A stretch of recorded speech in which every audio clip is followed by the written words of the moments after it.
Imagine waking up tomorrow. Everything feels normal. You instinctively reach for your phone.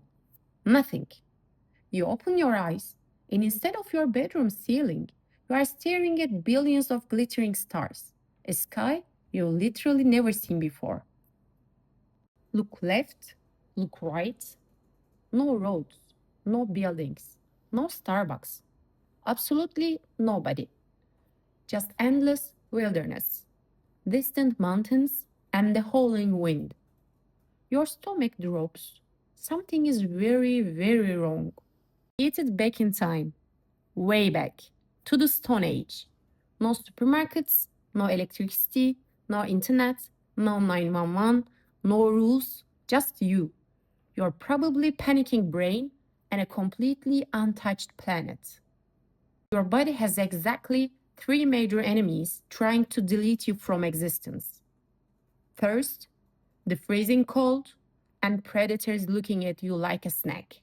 If you don't act fast, any one of these will end your playthrough within hours. Forget fire, forget shelter, forget making cool tools. Your first and only critical mission is to find clean, moving water, a stream, a river, anything that flows. Stagnant water, ponds, puddles, anything that just sits there is a death trap. It's crawling with bacteria and parasites that will make you so violently sick. Moving water is always your safest bet. Totally safe to drink raw. The ultimate solution that took humans thousands of years to figure out is embarrassingly simple. Boil it. Get it bubbling hot, let it cool, and drink up. The microscopic monsters inside won't survive the heat. Water, you need fire. And to get fire, you need serious survival skills. These two things, water and fire, are completely locked together. You can't really have one without the other. So, fire is next on the menu. The fire method is the bow drill. Carve a straight spindle from dry wood. Make a simple bow from a curved branch and a strip of bark. Wrap the bowstring around the spindle. Place the tip on a flat fireboard and start sewing back and forth like your life depends on it. Because it does. You are going to miss gym cardio. Between the spinning spindle and the board generates heat. That heat slowly builds into a tiny glowing coal, an ember. Carefully transfer that ember onto a nest of dry grass or leaves. Cup it in your hands and blow gently, steadily, and with absolute patience. If the wood was bone dry, if you spun fast enough, and if you blew at just the right angle, the grass catches. Boom! A real flame. You have a fire. Tonight, you won't freeze, you won't be anyone's midnight snack, and you will survive day one. You don't need to build a villa. You just need something to keep the wind and rain off your face. And trap your body heat, a classic lean-to. Find a fallen tree or a massive rock. Lean long branches against it at an angle. Layer smaller branches across them and cover the whole thing with leaves and bark. Is it ugly? Yes. Does it work? Absolutely. Small. This is crucial. A shelter tailored right to your body size holds heat way better than a massive open space. Crawl inside. Your own body warmth will turn it into a sauna in minutes. You officially have water, fire, and a home. The books. You didn't just survive. You conquered the three major problems that kill most people in the first 24 hours. Honestly, that's more than most modern humans could handle without an Instagram break. But just breathing isn't civilization. To build something permanent, you need to stop running and start staying put. Single biggest mindset shift in human history. Switching from hunting and gathering to farming. When you hunt, You're chasing your food every single day. Maybe you catch it, maybe you starve. Your entire life is just one long, exhausting emergency. Farming changed the game. Near your water source, you protect them, you tend to them, and weeks later, food literally grows right where you planted it. You didn't chase it, you didn't risk your life. Your food literally came to you. It's like a prehistoric delivery service, but reliable, exciting. Plants make more seeds than you can actually eat. Save those extra seeds, replant them next season, and your food supply grows exponentially. Suddenly, you have more food than you need for the day. That extra food has a name: surplus. And surplus is the real seed of the future.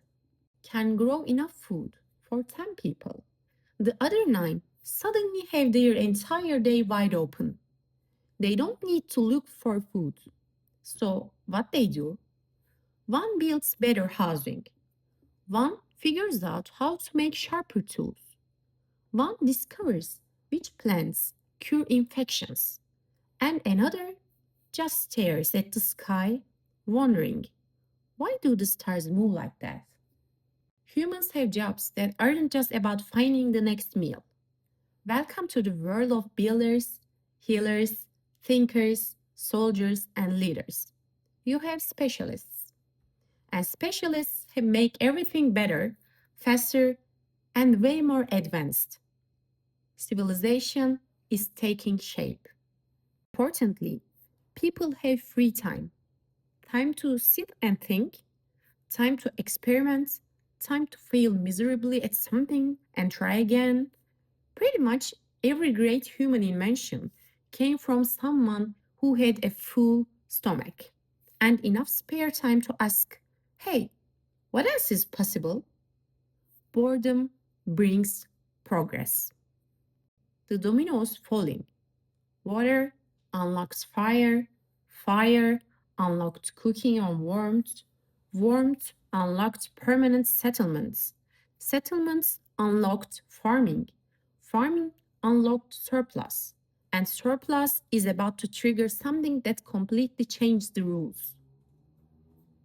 You have tons of grain now, but if it sits on the dirt, rats will eat it, rain will ruin it, and passersby will steal it. You need containers. Luckily, the solution is literally right under your feet: clay. Wet clay from the riverbank can be molded into almost anything. Hot. Let it dry in the sun, then chuck it into your fire to let the heat harden it completely. What comes out is a waterproof, durable container that can store grain for months. Congratulations! You have invented pottery. Now you can store grain, boil stews, carry water, and preserve food through the seasons. It doesn't just solve one problem, it opens up a massive horizon of new possibilities. The pot saves grain, which means you survive winter, which means your population grows, which means you need even better tools. Which brings us to humanity's greatest obsession: metal. But they are brutally brittle. They chip, they shatter, and there is a strict limit to how sharp you can make them. But if you pay close attention to the rocks around you, some look different. Greenish, streaked with color. That's copper ore. It's about to rewrite history. In a ridiculously hot furnace, hotter than a normal campfire. So you'll need to build air forcing bellows and watch the magic happen. The rock melts. A glowing liquid metal separates from the stone and pulls at the bottom. Pour it into a mold, let it cool, and now you have a copper tool, sharper than stone, and it bends instead of breaking. Real revolution probably happened by accident. Some genius mixed copper with a tiny bit of tin. The result? A completely different beast, way harder than copper, stronger than anything humans had ever made before. Bronze. We literally named an entire era of human history after this, because it completely rocked the world. You've got tons of crops and massive stones to move.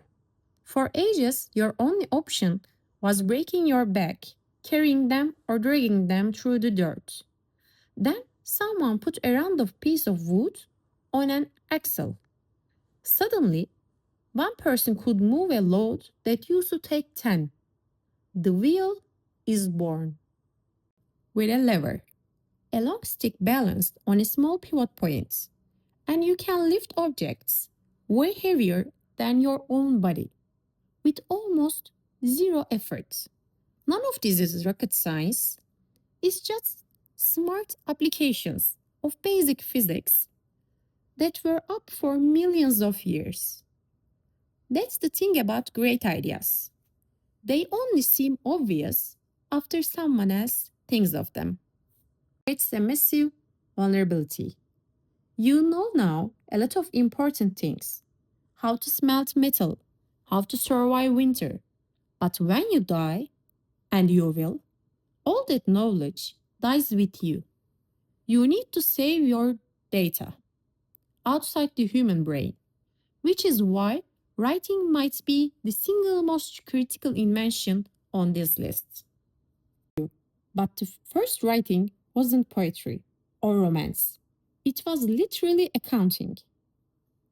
Scratch marks on clay tablets, tracking who owns how many cows, how much grain is left in the warehouse, and who owes what to whom.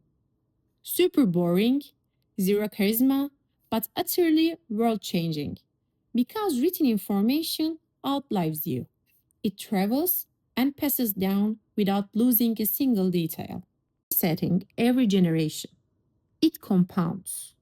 One person figures out a herb reduces fever and writes it down.